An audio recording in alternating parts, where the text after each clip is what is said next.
안녕하세요. 국민통합위원장 김한길입니다. 네, 안녕하세요. 유다현입니다. 오늘 긴 시간 이야기 나눌 주제가 바로 갈등 그리고 통합이잖아요. 이 자리도 국민 여러분들과 직접 소통을 하면서 우리 사회가 갈등을 어떻게 넘어야 할지 이 현실적인 대안 그리고 지혜를 모아보는 자리잖아요. 네, 그래서 제가 오늘 한 분을 특별히 모셨습니다. 네, 누굴까요? 네. 그분의 지혜를 좀 빌릴 필요가 있는데요. 그분의 삶 자체가 우리의 현대사이기도 하고 또 국민 통합을 위해서 이미 10여 년 전부터 많은 노력을 기울이신 네. 인효한 교수님 오래 기다리셨습니다. 나와 주시죠. 네.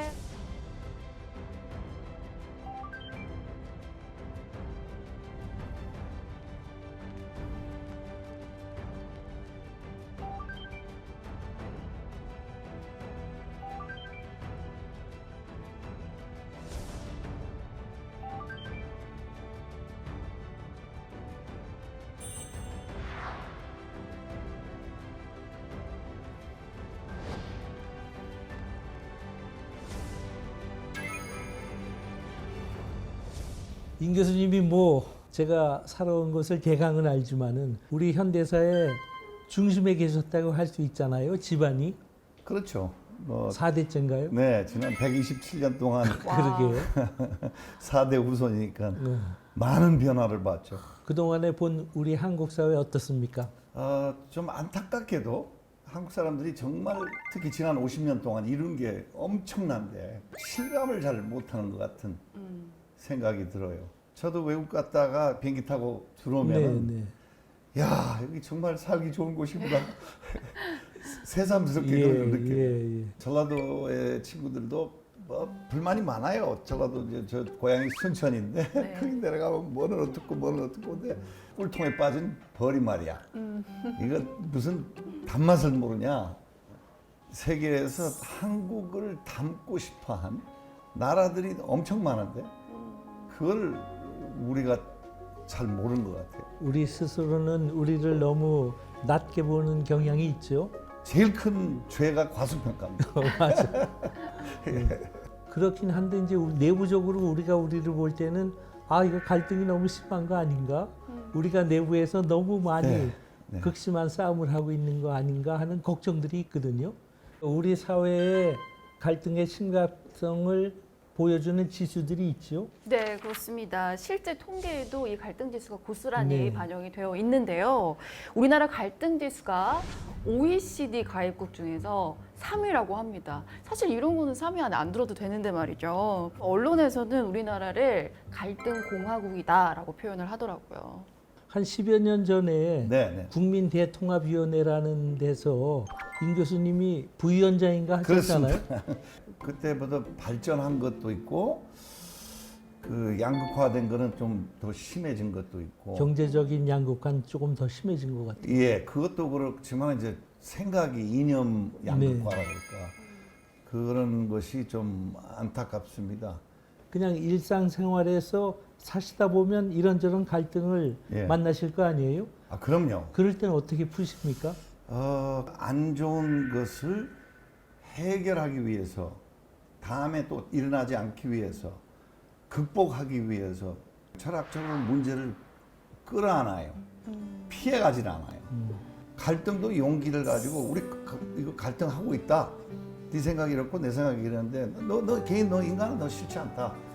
근데 이건 좀 넘어가자. 짚고 넘어가자. 피해가는 게 아니라 갈등이 발생하면 정면으로 맞닥뜨리면서 해법을 찾는다. 네. 또 네. 생각이 다르더라도 서로 생각 다르다고 해서 한쪽이 반드시 틀린 것도 아니다. 그럼요. 그런 전제하에 그 갈등을 넘어설 수도 있다. 그런 말씀이시네요. 임 교수님은 말씀하실 때마다 우리 전라도에서는 이렇게 말씀하시잖아요. 그렇죠. 전라도 사람인 건 맞죠? 예, 그렇습니다. 우리 임 교수님은 그 순천에서 어릴 때 잘하신 얘기 들으면 네. 소위 그런 다문화인으로서의 갈등은 하나도 없었던 것처럼 말씀하시는데 정말 그랬습니까? 물론 놀리는 사람 있고 있었죠. 뭐 원숭이라고도 하고 그래요. 호기심은 있죠. 그렇지만 오히려 시골 문화에서는 여유가 있고 좀 다른 것을 감사하게도 그래서 굉장히 그렇게 상처는 크지 않습니다. 우리 통합위원회 일 때문에 지난주에 저 지방에 갔었거든요. 예. 지방에 가보니까 이 우리가 다문화 사회에 살고 있다는 게 피부로 느껴지더라고요. 네. 우리 지금 다문화 이야기를 하고 있는데요. 실제로 전체 인구의 1%가 국적을 취득한 이 외국인으로 채워지게 되면 그 민족을 다민족 사회라고 부른다고 합니다. 그런데 우리나라는 지금 비율이 어느 정도 되는지 혹시 알고 계신가요? 한 4%를 넘어섰다는 말도 있던데요. 네, 맞습니다. 아, 1%가 아니라 엄청 4%를. 많네요. 그래서 이번에는요, 다문화 청년의 얘기를 한번 직접 들어보면 어떨까 싶은데요. 지금 바로 이 자리에서요. 연결이 되어 있거든요. 두 분 한번 저 화면 한번 봐주시겠어요? 안녕하세요. 네, 안녕하세요. 네, 자기소개 간단히 부탁드려요. 안녕하세요. 안산시청 육상 소속 비회사입니다. 놀라셨겠지만요, 정말 찐 한국인이시라고 해요. 예. 반가워요. 네, 한국분 맞으시죠? 네, 맞아요. 주민등록증 혹시 있으세요? 아, 네. 네. 오, 진짜 맞네요. 오. 한국에서 태어나셨죠? 네, 여기서 태어났어요. 그럼 태어나서 국적을 얻으신 거예요? 부모님이 콩고 이민자 출신이세요. 한국은 속인주의라서 부모님의 국적을 따르게 돼 있어요. 국적을 따르고 노력을 하셨고 제가 중학교 3학년 되는 나이에 이제 국적을 따게 됐어요. 그렇게 하면서 운동을 시작하게 되었고 체계적인 훈련을 받게 되니까 이제 고등학교에서 좋은 모습을 잘 보여줬던 것 같습니다. 지금 그러면 마라톤 합니까? 아니면 뭐 단거리입니까? 단거리 100m, 200m 하고 있어요. 올해 제가 10초 4를 뛰었는데 한국 신기록이 10초 07이거든요. 일단은 최대한 빠르게 10초 4를 줄여서 한국 신기록을 내는 게 목표고요. 올림픽에 나가서 국가대표로 더 좋은 모습을 보여주는 게 제 큰 목표입니다. 앞으로 한국이 금메달 따겠네요. 비에사 선수 이제 한국에 살면서 한국 사람들에게 부탁하고 싶은 얘기 있습니까? 조금 더 그 열려있는 마음으로 받아주셨으면 좋겠어요. 그래요. 그 말씀 다 많은 분들이 새겨 들었을 거라고 생각합니다. 우리 비에사 다니엘 선수에게 우리 임 교수님이 뭐 하신 말씀이 있을 것 같은데요. 기죽지 말고 힘차게 살아나가세요. 좋았어. 그래요, 그래요. 네, 열심히 해요. 네, 네. 오늘 이 얘기 고맙습니다. 세브란스 병원에 꼭 놀러 오세요. 감사합니다. 감사합니다. 우리 임 교수님께 여쭤보고 싶은 게 다문화 사회가 갖춰야 할 조건이라면 네. 어떤 것들을 꼽을 수 있을까요? 기회를 특별히 줘야 돼요. 네, 똑같이 뭐 학문적으로 평가하지 않고 우리 미국 쪽에 제일 근대 훌륭한 장군이 콜린 파울인데 네, 번역이 좀 어렵습니다만 영어로 affirmative action 그 길을 통해서 미국 웨스트포인트를 나왔어요. 미국 육사를. 그래가지고 아주 최고의 장군이 되는데 미국 사회의 다문화 가정이고요. 우리도 이제 다양한 다문화 가정이 있는데 그 자녀들이 좀 교육을 받고 역으로 또 자기 나라에 가서 우리 외교관이 될 수 있고 우리 우리의 뻗어나가는 힘이 될 수 있어요. 우리가 그거를 기회로 삼아야 됩니다. 좋은 말씀이네요. 네. 그래서 이제 우리가 지금 이제 갈등 고민으로 다문화를 앞서 이야기를 나눴고 이번 주제는요, 이제 gin형에 관련된 주제입니다. 사실 이 몇 년 전부터 명절을 앞두고요, 꼭 나오는 기사가 있다고 해요. 명절을 즐겁고 편안하게 보내는 꿀팁 중에 하나가 바로 정치 얘기하지 말자라는 거였다고 합니다. 네. 제가 지금 이제 70이 좀 넘었습니다만은 30대 대부분을 미국에 있다 왔거든요. 네. 그때 오래간만에 와서 우리 사회를 보니까 가장 큰 문제가 지역 갈등 같았어요. 네. 전라도하고 경상도가 너무 대립하고 있는 거였어요. 어떻게 해소하지? 책도 쓰고 이제 칼럼도 쓰고 강연도 다녔는데 아무 효과 없어요. 네. 그래서 생각한 것이 대중가요 가사를 쓴 겁니다. 화개장터라는 노래 가사를 네네네. 썼어요.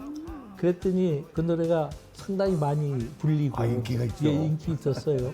국민들 마음속에 아 전라도와 경상도가 이래서는 안 되지 않나 네. 하는 생각이 있었기 때문에 그 노래에 대해서 반기고 박수 쳐준 것이 아닌가라고 생각하고요. 꼭 그 노래 때문이 아니지만은 이제 지역 갈등은 조금씩 해소해 네. 가는 것 같아요. 네. 근데 이제 다른 갈등, 아까 말씀하신 진영 간의 갈등, 뭐 경제적 양극화, 뭐 이 등등은 점점 심화돼 가는 측면이 있거든요. 이것을 어떻게 풀어가야 될지. 미국 역사를 보면은 그 갈등이 시작부터 있었어요. 미국이라는 나라가 생겼을 때 1776년에 독립전쟁이 오고 예를 들어서 국회에서 우리 갈등이 굉장히 많잖아요. 근데 어떻게 시작을 했냐면은 그 대표를 인구로 할 거냐 땅덩어리로 할 거냐 엄청났습니다 싸움이. 그 당시를 우리가 한번 생각해 봐야 돼요. 어떻게 해결해? 난 사람이 일어나서 우리 그만 싸웁시다. 우리 국회에 집을 2개 만듭시다. 우리 타협합시다. 타협이라는 말이 한국말에는 졌다는 생각이 조금 있어요. 솔직히 그거 바꿔야 돼요. 반쯤은 졌다고 생각하기 졌다. 일쑤죠. 영어로 compromise 똑같은 말인데 조금 양보고 이겼다는 기분이에요. 이 기분이 틀려요. 나쁜 뜻에서 타협이 아니고 조금씩 양보하고 생각을 좀 뭐랄까요 포기하고 중간에서 만나는 거 이런 걸 좀 더 해야 될 것 같아요. 우리 임 박사님께서 이 대타협에 대해서 말씀을 해주셨는데 평소에 박정희 그리고 김대중 정신 모두가 중요하다는 말씀을 자주 하신다면서요. 박정희 대통령이 우리 경제 발전에 이바지한 것을 누구도 부인 못해요. 김대중 대통령께서는 또 그 어려운 IMF를 넘겨줬고 또 저보고도 그랬어요. 제가 가서 전두환에 대해서 굉장히 나쁜 말을 하니까 저보고 보복이라는 것은 무슨 것이야? 그러면서 맨델라 뭐 기억나시죠? 예. 맨델라 강의를 제가 김대중 대통령한테 30분을 들었어요. 백인들이 그렇게 맨델라를 괴롭히고 감옥에 넣었는데 국가를 위해서 그분이 나와서 다 용서하고 화해했다. 참 멋있는 얘기고 우리가 그런 의미에서 김대중의 제자가 좀 돼야 돼. 상대 방향을 좀 용서하고 포용하고 그리고 안고 같이 가야 돼. 한국이요. 이제부터 시작이에요. 박정희 대통령 산업화라는 걸 통해서 이 배고픈 대한민국을 그나마 물질로서 어느 정도의 성취를 이룬 거 아니겠어요?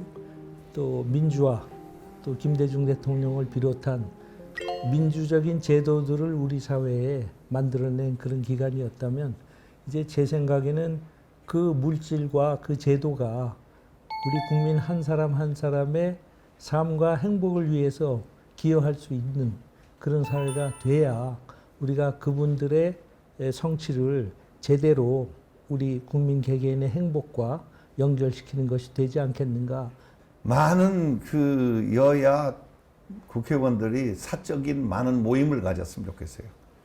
국회에서도 그 위원장님 계실 때 사실 낮에는 싸우고 밤에는 화해해서 대화를 나눴다고 그래요. 그때는 그래도 많이 대화를 여야 간에 한 편이죠. 비공식적인 대화도. 근데 요즘은 그런 거 없다고 그래요. 그래요? 자꾸 만나고 자꾸 풀어야 되는 것이 그 뭐랄까 어른의 길이 아니라고 그럴까. 우리 어렸을 때는 어른을 많이 생각했는데 대한민국의 지금 정치인 중에는 조금 더 어른스러운 행동을 하는 사람이 더 많았으면 참 좋겠습니다. 네, 그럼 이 우리만의 문화 속에서 진영 갈등을 넘어설 수 있는 해법도 찾아볼 수 있지 않나 싶어요. 어렸을 때 그 이제 군불 때고 인터넷도 없고 텔레비도 없고 그럴 때 이제 안방에 들어가서 어른 얘기를 많이 들었거든요.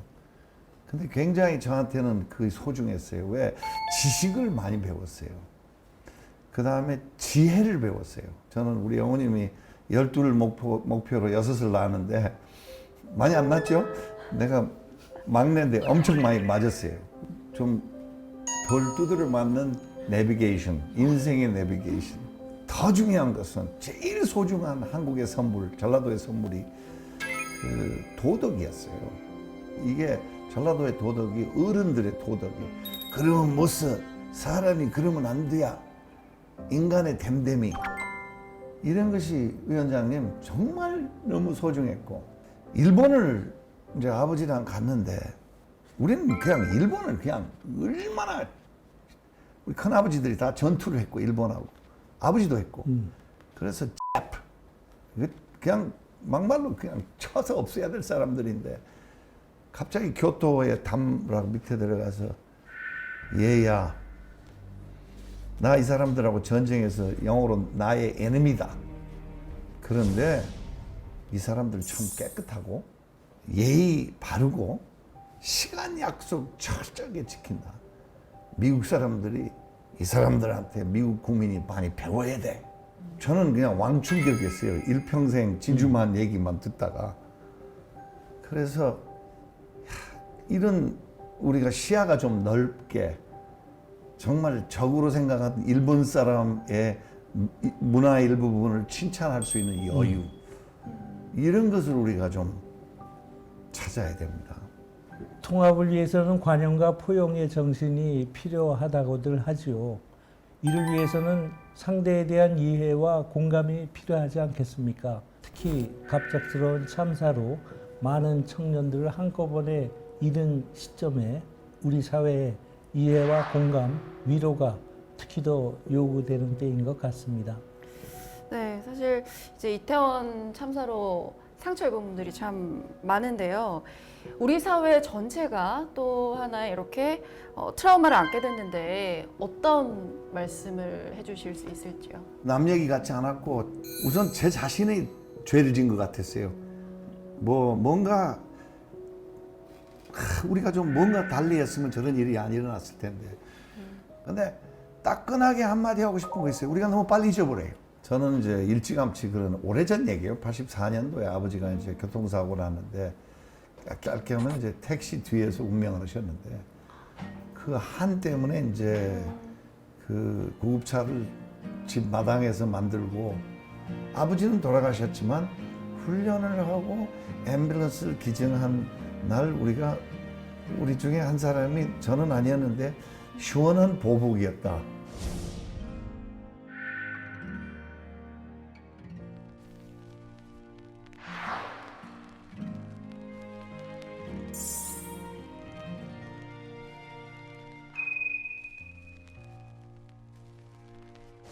이번 일로 기억을 하고 제도화하고 법도 만들고 근본을 다 한번 체크할 수 있는 그런 아주 안 좋은 일이 좀 좋은 결과가 나왔으면 좋겠습니다.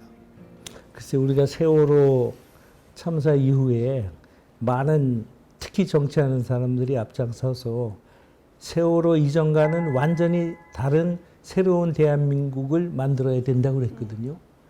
근데 사실 변한 게 별로 없어요. 네. 정치적 구호로만 너무나 남발되고 실제로 거둔 성과를 보면 참으로 초라한 그런 결과가 이번과 같은 또 사고를 재발시킨 데 연관돼 있다고 생각을 해요. 저는 작은 것 하나라도 확실하게 변해가는 계기로 이런 불행한 사건들이 제 역할을 하게끔 이 남은 사람들이 역할을 해야 된다고 생각합니다. 그렇지 못한 데 대해서는 우리가 다 같이 반성할 소지가 있는 것이고요. 우리 사회 구성원 한 사람 한 사람의 존엄성, 인간 존엄의 가치에 대한 이해가 확실하게 우리 국민들 이 가슴 속에 새겨지는 계기가 됐으면 좋겠다. 그래서 거기에 기반한 여러 가지 변화가 뒤따라올 수 있으면 좋겠다. 그런 생각을 합니다. 인간의 존엄성, 참 거기에 모든 게 답이 있다고 생각합니다. 정말 중요한 말씀이에요. 이태원 참사와 같은 사회적 참사로 아픔을 겪고 계신 분들, 또 다른 곳에서 힘들어하는 많은 분들에 대한 관심과 애정을 가져야 우리 모두가 국민 통합에 한 걸음 더 다가설 수 있을 거라고 생각합니다. 통합이란 구성원 모두의 공동 이익을 위해서 함께 노력하는 것 아니겠습니까? 참 좋은 말씀들 감사하고요. 앞으로도 더 열심히 국민 통합을 위해서 우리가 할 수 있는 일과 해야 할 일을 잘 열심히 고민하면서 정리해 보겠습니다. 여기서 인사드리겠습니다. 감사합니다. 네, 감사합니다.